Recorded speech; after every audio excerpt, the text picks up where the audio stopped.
Halo semuanya, selamat datang kembali dan selamat bergabung di HTBC Online. Sebelum kita mulai ibadah kita, mari kita berdoa. Tuhan Yesus, terima kasih untuk penyertaan-Mu dalam hidup kami.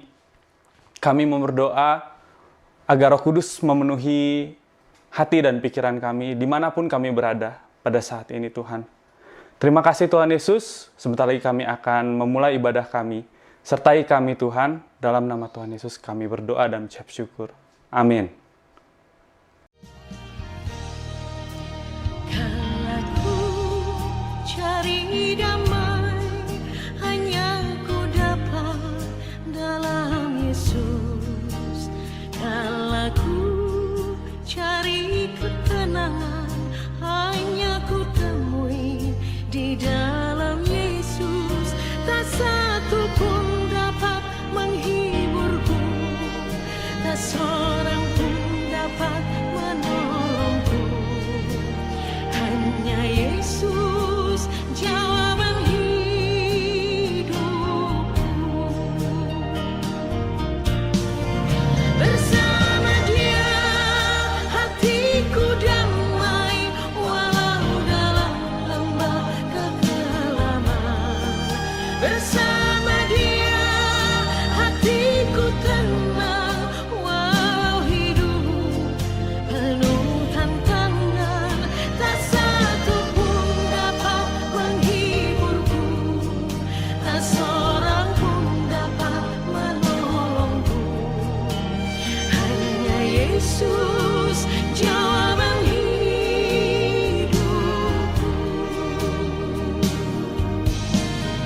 Tak satu pun dapat menghiburku, tak seorang pun dapat menolongku. Hanya Yesus jawaban hidupku.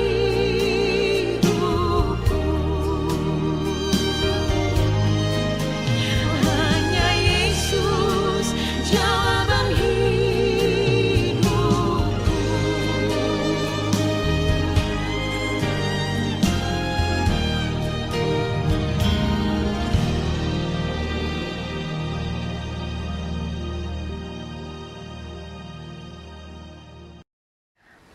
Shalom jemaat Tuhan, kita telah berkumpul di sini sebagai keluarga Allah di hadapan Allah Bapa kita untuk menaikkan pujian dan syukur kepadanya, mendengar dan menerima firman-Nya yang kudus, membawa ke hadapan-Nya pergumulan-pergumulan dunia ini, memohon pengampunan-Nya atas dosa-dosa kita dan memohon kasih karunia-Nya, sehingga melalui putranya Yesus Kristus kita mampu mempersembahkan diri kita untuk pelayanannya. Jika kita berkata bahwa kita tidak berdosa, maka kita menipu diri kita sendiri dan kebenaran tidak ada di dalam kita. Jika kita mengaku dosa kita, Allah adalah setia dan adil, sehingga Ia akan mengampuni dosa-dosa kita dan menyucikan kita dari segala ketidakbenaran. Marilah kita mengaku dosa-dosa kita ke hadapan Allah yang Maha Kuasa. Bersama Allah yang Maha Kuasa, Bapa Surgawi, kami telah berdosa terhadap Engkau dan terhadap sesama kami, di dalam pikiran, perkataan, dan perbuatan, melalui kelalaian, kelemahan, dan kesalahan yang disengaja. Kami sangat menyesal dan bertobat dari semua dosa kami. Demi Putramu Yesus Kristus yang telah mati untuk kami, ampunilah kami atas semua yang telah kami lakukan, dan karuniakanlah kami agar kami dapat melayani Engkau di dalam kehidupan yang baru bagi kemuliaan nama-Mu. Amin. Saudara-saudara, Allah yang Maha Kuasa yang mengampuni setiap orang yang sungguh-sungguh bertobat, mengasihani saudara, mengampuni dan melepaskan saudara dari semua dosamu, meneguhkan dan menguatkan saudara dalam segala kebaikan, dan memelihara saudara dalam kehidupan kekal melalui Yesus Kristus Tuhan kita. Amin. Pembacaan pada hari ini terambil dari Lukas pasal 9 ayat yang ke-46 sampai yang ke-56. Maka timbullah pertengkaran di antara murid-murid Yesus tentang siapakah yang terbesar di antara mereka. Tetapi Yesus mengetahui pikiran mereka. Karena itulah ia mengambil seorang anak kecil dan menempatkannya di sampingnya. Dan berkata kepada mereka, "Barang siapa menyambut anak ini dalam namaku, ia menyambut aku, dan barang siapa menyambut aku, ia menyambut dia yang mengutus aku. Karena yang terkecil di antara kamu sekalian, dialah yang terbesar." Yohanes berkata, "Guru, kami lihat seorang mengusir setan demi namamu. Lalu kami cegah orang itu karena ia bukan pengikut kita." Yesus berkata kepadanya, "Jangan kamu cegah, sebab barang siapa tidak melawan kamu, ia ada di pihak kamu." Ketika hampir genap waktunya Yesus diangkat ke sorga, ia mengarahkan pandangannya untuk pergi ke Yerusalem, dan ia mengirim beberapa utusan mendahului dia. Mereka itu pergi, lalu masuk ke suatu desa orang Samaria untuk mempersiapkan segala sesuatu baginya. Tetapi orang-orang Samaria itu tidak mau menerima dia, karena perjalanannya menuju Yerusalem. Ketika dua muridnya yaitu Yakobus dan Yohanes melihat hal itu, mereka berkata, "Tuhan, apakah Engkau mau supaya kami menyuruh api turun dari langit untuk membinasakan mereka?" Akan tetapi ia berpaling dan menegur mereka, lalu mereka pergi ke desa yang lain. Demikianlah firman Tuhan. Syukur kepada Allah. Shalom, selamat pagi, selamat hari Minggu, jemaat Tuhan yang kekasih dimanapun berada. Senang bertemu kembali pada hari ini, di minggu yang keempat, di bulan Juli tahun 2021. Kita bersyukur kita masih bisa ada sampai hari ini, semua itu karena kasih dan anugerah yang diberikan oleh Tuhan kita Yesus Kristus. Saat pagi hari ini kita akan mendengarkan renungan firman Tuhan, namun sebelumnya kita akan berdoa terlebih dahulu. Kita bersatu dalam doa. Terima kasih Tuhan Yesus untuk kesempatan yang Kau berikan bagi kami. Kami boleh ada sampai hari ini. Dan kami bersyukur buat semua kebaikan-kebaikan Tuhan yang dinyatakan dalam kehidupan kami. Dan kami bersyukur untuk hari yang spesial ini Bapa, di mana kami masih diperkenankan, masih diberikan kesempatan untuk mendengarkan firman Tuhan melalui hamba-Mu.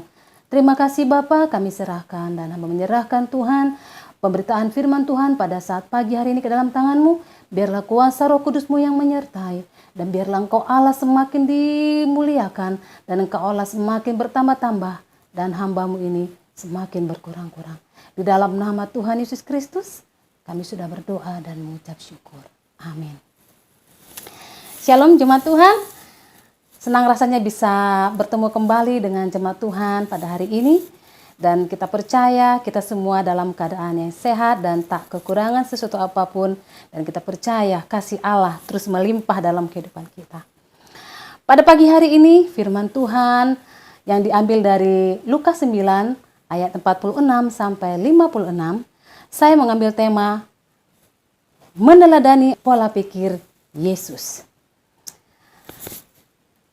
Ketika di dalam suatu kompetisi atau pemilihan, mungkin itu pemilihan presiden, kepala daerah, RW, RT, atau mungkin bupati. Di dalam pemilihan tersebut pasti ada satu tim. Ada yang menjadi kandidatnya dan ada yang menjadi tim ses atau tim suksesnya. Nah, di sini yang berperan banyak itu adalah tim ses. Mereka berusaha, mereka berjuang bagaimana supaya jagoan atau kandidat yang mereka usung, yang mereka jagokan bisa memenangkan kompetisi tersebut, bisa memenangkan pemilihan tersebut. Lalu apa yang menjadi tujuan mereka dalam kerja keras mereka untuk memenangkan kandidat tersebut? Ya, satu, mereka memiliki tujuan, ya selain untuk memenangkan jagoan mereka, ada juga mungkin tujuan ketika jagoan yang mereka menangkan itu terpilih atau memenangkan pemilihan tersebut, maka mereka juga akan kecipratan dari kemenangan tersebut. Ya, mungkin mereka akan mendapat jabatan yang agak baik, mereka mendapatkan kedudukan yang tinggi, atau mungkin ada sesuatu yang mereka sudah dealkan sebelumnya. Makanya mereka berusaha untuk memenangkan, makanya mereka berusaha untuk memenangkan bagaimana supaya kandidat yang mereka jagokan itu menang. Karena dalam pemikiran mereka, wah kalau dia menang, kami pun turut enak, kami pun turut senang. Dia menang, kami pun mendapat keuntungan dari kemenangannya tersebut. Nah, karena dalam kompetisi, dalam pemilihan tersebut, ini kan memilih kepala, memilih pemimpin. Dia namanya pemimpin, semua orang pasti dong ingin menjadi seorang pemimpin, karena kita tahu menjadi pemimpin itu enak. Nah, ketika ada pemimpin, pasti banyak orang yang ada di sampingnya, yang mengikuti dia. Demikian juga para murid Yesus. Di bacaan kita pada Lukas 9 ini, kalau kita melihat dari dari ayat-ayat sebelumnya, pada saat itu Tuhan Yesus beserta dengan murid-muridnya turun dari gunung setelah selesai mereka berdoa. Nah, mereka setelah turun dari gunung tersebut, orang banyak berbondong-bondong mengikuti dan datang kepada Yesus. Dan saat itu ada seorang anak yang menderita kerasukan setan, kerasukan roh jahat. Nah, Tuhan Yesus melayani anak tersebut dan menyembuhkannya. Tuhan Yesus melepaskan anak yang dirasuki oleh roh jahat tersebut dan membebaskannya dari roh jahat itu. Bapak Ibu, ketika Tuhan Yesus dan para murid dalam perjalanan menuju ke Kapernaum, terjadi pertengkaran di antara para murid. Mereka mempertengkarkan tentang siapa yang terbesar di antara mereka. Mungkin di antara para murid berkata seperti ini. Yohanes bilang, saya yang terbesar. Lalu datang Yakobus, oh bukan, tapi saya yang terbesar. Kemudian datang Petrus, tunggu dulu, saya yang terbesar. Nah, seperti itulah di antara mereka mempertengkarkan siapa yang terbesar di antara mereka. Lalu Bapak Ibu, apa sih yang mendasari, apa sih yang melatar belakangi, kenapa sih mereka, para murid tersebut memiliki pemikiran tersebut? Mengapa mereka seolah-olah berambisi untuk menjadi yang terbesar? Tadi kalau kita melihat dari ayat yang di atas, orang banyak berbondong-bondong. Mereka melihat bahwa saat itu Yesus itu banyak sekali yang mengikutinya, banyak pengikutnya. Nah, di dalam pemikiran para murid, nanti suatu saat Tuhan Yesus itu akan menjadi seorang pemimpin di muka bumi, di dalam kerajaan yang dia bangun. Dalam pemikiran para murid bahwa nanti Yesus akan menjadi pemimpin di kerajaan di muka bumi ini. Oleh karena itulah mereka mempertengkarkan siapa yang terbesar di antara mereka. Karena mungkin mereka merasa ketika Tuhan Yesus nanti jadi pemimpin, nah saya bisa nih dapat jabatan yang enak nih. Saya bisa mendapatkan posisi atau kedudukan yang tinggi. Itulah yang mendasari pemikiran mereka. Mereka memikirkan hal-hal yang duniawi. Mereka memikirkan hal-hal yang bersifat duniawi. Para murid menjadi ambisi. Ini bisa kita lihat dari cara mereka mempertengkarkan tentang siapa yang terbesar di antara mereka. Dan lalu selain memiliki ambisi tentang siapa yang terbesar, mereka juga menjadi egois. Mereka menjadi egois ketika mereka egois karena pada saat kita bisa lihat di ayat yang ke 40, di ayat yang ke-49, kita bisa baca dikatakan bahwa guru kami lihat seorang mengusir setan demi namamu. Lalu kami cegah orang itu karena ia bukan pengikut kita. Nah, di sini murid-murid Yesus selain mereka berambisi untuk menjadi yang terbesar, mereka pun egois. Mereka ini keegoisan mereka ini dipertunjukkan ketika mereka seolah mereka itu komplain, mereka nggak setuju, mereka nggak suka kalau ada orang lain yang melakukan pelayanan dan memakai nama Tuhan Yesus. Mereka nggak setuju. Seolah-olah hanya mereka yang berhak untuk memakai nama Yesus karena pemikiran mereka kan kami yang selama ini, kami yang selalu bersama-sama dengan Yesus, mereka yang selalu bersama-sama dengan Yesus. Oleh karena itulah mereka merasa bahwa hanya mereka lah yang berhak untuk memakai nama Yesus. Mereka menjadi ambisi dan menjadi egois. Dan kita bisa lihat bagaimana reaksi keras dari Yakobus dan Yohanes ketika Tuhan Yesus dan para murid memasuki sebuah kota di Samaria dan mereka ditolak di sana. Kita lihat reaksi keras dari kedua murid Tuhan Yesus ini dengan mengatakan, Tuhan, musnahkan aja mereka. Mereka minta Tuhan untuk musnahkan orang Samaria itu dengan mengirimkan api dari langit. Nah, ini kan pemikiran-pemikiran yang benar-benar di luar konsep Yesus. Ketika Yesus memikirkan kerajaan surgawi, memikirkan jiwa-jiwa, sementara para murid memikirkan ke diri mereka sendiri, ambisi mereka, egois mereka, dan juga kesombongan mereka. Bapak Ibu yang kekasih, pola pikir Yesus dan para murid kita bisa lihat di sini sangatlah bertentangan dan sangat bertolak belakang. Ketika para murid sibuk dengan ambisi mereka untuk menjadi yang terbesar, Yesus membukakan pemikiran mereka. Yesus secara tidak langsung menegur mereka dengan mengambil seorang anak kecil. Tuhan Yesus berkata di dalam ayat yang ke-48, barang siapa menyambut anak ini dalam namaku, ia menyambut aku. Dan barang siapa menyambut aku, dia menyambut dia yang mengutus aku. Karena yang terkecil di antara kamu sekalian, dialah yang terbesar.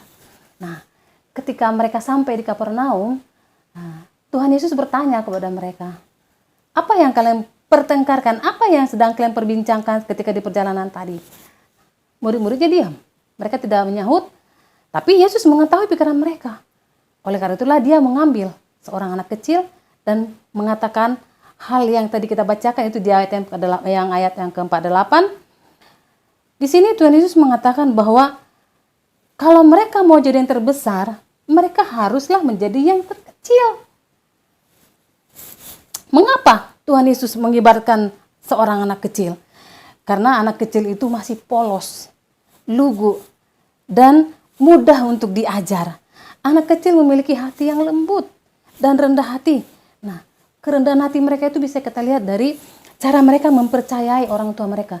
Cara anak kecil menggantungkan hidup mereka kepada orang tua mereka. Ketika orang tua mereka menjanjikan sesuatu, anak kecil itu nggak pernah memikirkan apakah janji itu akan ditepati atau tidak. Mereka tetap mempercayainya. Nah, Tuhan Yesus menginginkan supaya para murid itu pun seperti anak kecil tersebut. Jadi memiliki hati yang tulus dalam melayani tanpa harus memikirkan kepentingan-kepentingan pribadinya.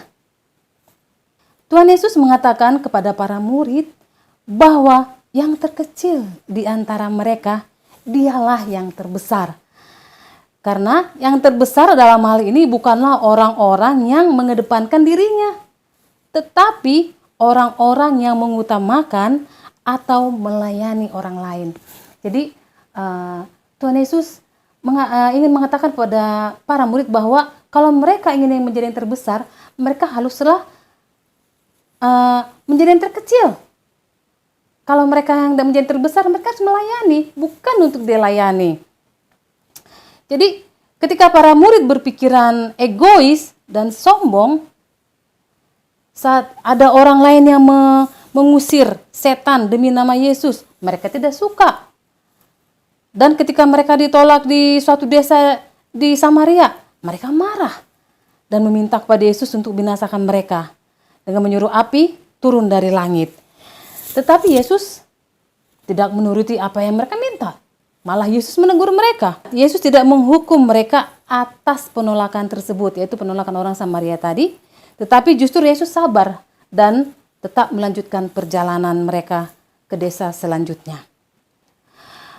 Pola pikir para murid hanya berorientasi kepada diri mereka sendiri. Mereka hanya memikirkan diri mereka sendiri. Mereka hanya memikirkan hal-hal yang duniawi. Sedangkan pola pikir Yesus tidaklah demikian. Yesus tidak berpusat kepada dirinya, tetapi Yesus fokus kepada jiwa-jiwa dan pelayanannya di muka bumi. Bapak Ibu jemaat Tuhan yang kekasih, bagaimana dengan kita? Apakah pola pikir kita sama seperti para murid yang selalu memikirkan hal-hal yang duniawi, tentang jabatan, tentang kedudukan, atau pola pikir kita mengikuti pola pikir Kristus yang berorientasi, yang memikirkan tentang jiwa-jiwa, tentang pelayanan. Mana yang kita saat ini sedang pakai dalam pola pikir kita? Pola pikir para murid atau pola pikir Yesus? Ketika dalam pelayanan kita, mungkin saat ini kita juga pernah mengalami ketika ada orang yang berbeda pendapat dengan kita atau berbeda doktrin. Kadang ada yang bilang, kalau di sana tidak ada bahasa roh, itu enggak benar, atau itu mereka yang berbahasa roh itu adalah enggak benar. Nah, itu jangan sampai kita memikirkan lagi hal-hal seperti itu. Tapi kita harus justru berpikir bagaimana supaya pelayanan kita itu memberikan hasil, pelayanan itu berhasil, dan banyak jiwa-jiwa yang dimenangkan untuk kemuliaan Kristus. Banyak jiwa-jiwa yang dimenangkan dan dijadikan murid Kristus. Itulah yang menjadi orientasi kita, itulah yang menjadi pemikiran kita, itulah yang menjadi dasar kita dalam melayani. Jemaat Tuhan yang kekasih, sebagai orang percaya, sebagai murid Yesus tentunya, hendaklah kita memiliki pola pikir yang sama dengan Yesus. Yang tidak fokus pada dirinya sendiri, tidak egois, dan tidak mementingkan diri sendiri, tetapi mementingkan kepentingan jiwa-jiwa dan juga pelayanan. Hendaklah kita seperti anak kecil yang polos dan rendah hati, yang mau belajar dan mau diajar, dan yang selalu menggantungkan hidup kita kepada Allah. Biarlah kita mengikuti pola pikir dan teladan Yesus, dan hendaklah kita memiliki hati dan pikiran yang mau melayani dengan sungguh-sungguh kepada Tuhan dan kepada sesama. Di hadapan Allah kita semua sama. Tidak ada yang terbesar, tidak ada yang terkecil. Tuhan melihat hati, Tuhan melihat kesungguh-sungguhan kita dalam melayani. Jadilah orang yang selalu rendah hati, dan biarlah Tuhan yang akan meninggikan kita. Kita yang telah mati dan yang telah dibangkitkan bersama dengan Kristus, hendaklah kita senantiasa memikirkan perkara yang di atas, bukan perkara yang di bumi. Kita percaya ketika kita memikirkan perkara-perkara yang di atas, Tuhan yang akan memberkati kita, dan kita percaya bahwa penyertaan Allah senantiasa bersama-sama dengan kita. Amin. Kita berdoa. Terima kasih Tuhan Yesus untuk firman Tuhan yang sudah menguatkan dan meneguhkan kami pada pagi hari ini. Kami diingatkan untuk kami memfokuskan hidup kami, pikiran-pikiran kami bukan lagi kepada perkara-perkara duniawi, tentang jabatan, tentang kedudukan, dan juga keinginan-keinginan daging yang membuat kami terkadang lupa dengan status kami sebagai anak Tuhan, dan yang membuat kami menjadi seorang yang ambisi, yang egois. Tapi biarlah kami boleh belajar seperti seorang anak kecil yang mau diajar dan mau belajar, dan yang memiliki kerendahan hati dan kelembutan hati. Terima kasih Bapa. Firman Tuhan telah selesai disampaikan, namun kami percaya bahwa Roh Kudus yang akan terus bekerja, yang akan memberkati kami, semua jemaat Tuhan yang menjadi pendengarnya. Engkau Allah memberkati. Terima kasih Tuhan Yesus, hanya di dalam nama-Mu, Bapa Surgawi, kami alaskan doa ini. Amin. Jemaat Tuhan, mari kita bersama-sama menaikkan pengakuan iman rasuli bersama dengan gereja di segala tempat dan di segala abad. Bersama, aku percaya kepada Allah, Bapa yang Maha Kuasa, Halik langit dan bumi, dan kepada Yesus Kristus, Putranya yang tunggal Tuhan kita, yang dikandung dari Roh Kudus, lahir dari anak darah Maria, yang menderita sengsara di bawah pemerintahan Pontius Pilatus, disalibkan, mati, dan dikuburkan. Ia turun ke dalam dunia orang mati. Pada hari ketiga dia bangkit kembali. Ia naik ke surga dan duduk di sebelah kanan Sang Bapa. Ia akan datang kembali untuk menghakimi orang-orang yang hidup dan yang mati. Aku percaya kepada Roh Kudus, gereja yang kudus dan katolik, persekutuan orang kudus, pengampunan dosa, kebangkitan orang mati, dan hidup yang kekal. Amin. Mari kita bersama-sama menaikkan doa-doa syafaat kita. Mari kita berdoa. Ya Allah, pencipta dan pemelihara kehidupan manusia, kami berdoa untuk setiap orang dari setiap ras dan dalam setiap keperluan. Biarlah jalan-jalan-Mu dikenal di bumi dan kuasa penyelamatan-Mu kepada semua bangsa.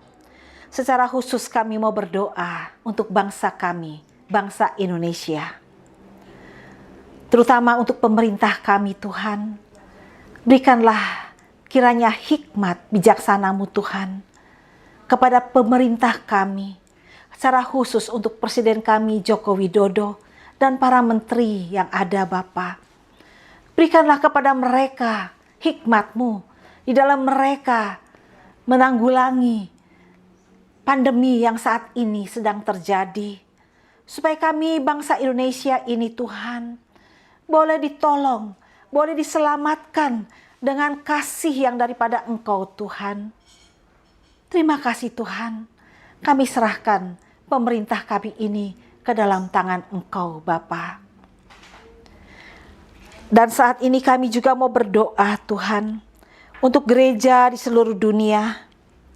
Tuntun dan pimpinlah kami dengan Roh Kudus-Mu, sehingga semua yang mengaku dan menyebut dirinya orang Kristen dapat dituntun kepada jalan kebenaran dan memegang teguh iman dalam kesatuan roh, dalam ikatan damai sejahtera, dan dalam kebenaran hidup.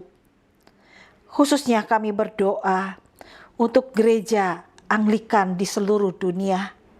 Dan secara khusus kami mau berdoa untuk gereja Anglikan yang ada di Indonesia ini.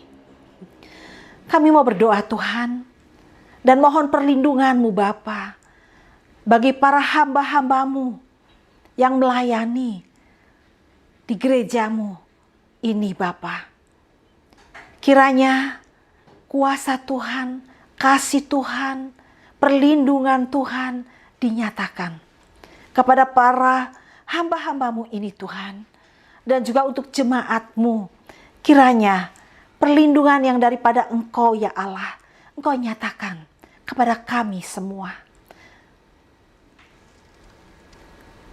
Tuhan dalam kemurahan-Mu, dengarkanlah doa kami. Kami menyerahkan kepada kebaikan-Mu sebagai Bapa, mereka yang cemas dan tertekan dalam pikiran maupun secara jasmani. Hiburkanlah dan lepaskanlah mereka dalam keperluan mereka. Berikanlah kesabaran kepada mereka dalam penderitaan mereka. Dan munculkanlah kebaikan dari kesulitan mereka. Secara khusus kami mau berdoa Tuhan untuk mereka yang terkena COVID-19. Tuhan, biarlah kiranya Tuhan menolong, Tuhan menjamah, Tuhan menyembuhkan, Tuhan memulihkan. Biarlah kiranya Tuhan Engkau memakai para dokter, perawat yang ada, para ahli medis Tuhan. Tuhan memberkati mereka semuanya juga Tuhan. Dan terlebih Tuhan, Engkau juga melindungi mereka semua di dalam tugas mereka untuk menolong para korban pandemi COVID-19 ini. Dan kami juga mau berdoa Tuhan untuk mereka yang kehilangan keluarga, yang saat ini mereka sedang bersedih hati karena ada di antara keluarga mereka yang harus kembali kepadamu Tuhan. Kami mau berdoa Tuhan, hiburkanlah hati mereka, kuatkanlah hati mereka Bapa. Dan biarlah kiranya semua apa yang boleh terjadi, ini kami boleh melihat akan kasih dan kuasa-Mu itu tetap nyata Bapa di dalam kehidupan kami sebagai anak-anak-Mu. Bapa yang Maha Pengasih, terimalah doa-doa ini Demi putramu juru selamat kami Yesus Kristus yang telah mengajar kami berdoa. Bapa kami yang di surga, dikuduskanlah namamu, datanglah kerajaanmu, jadilah kehendakmu di bumi seperti di surga. Berikanlah kepada kami pada hari ini makanan kami yang secukupnya, dan ampunilah kami akan kesalahan kami, seperti kami juga mengampuni orang yang bersalah kepada kami. Dan janganlah membawa kami ke dalam pencobaan, tetapi lepaskanlah kami daripada yang jahat. Karena Engkaulah yang mempunyai kerajaan dan kuasa dan kemuliaan sampai selama-lamanya. Amin.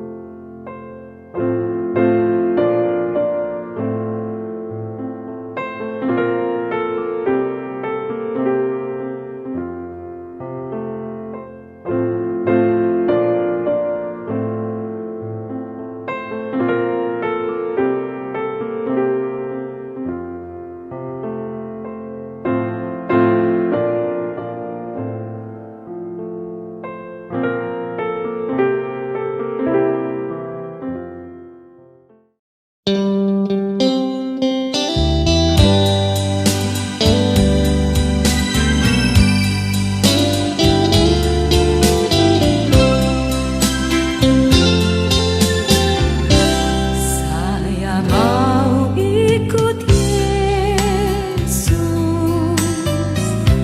Saya mau ikut Yesus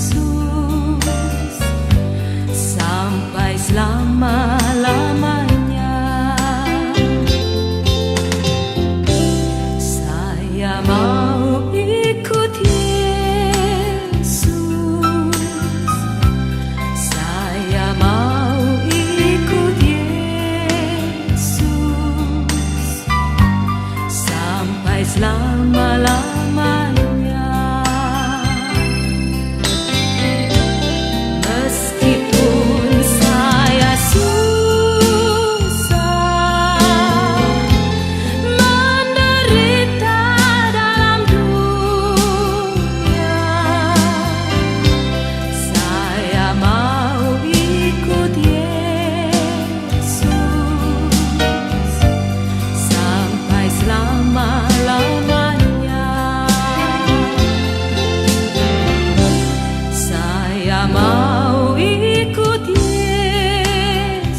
Saudara-saudara, mari kita arahkan hati kita kepada Tuhan dan kita menerima akan berkat-Nya.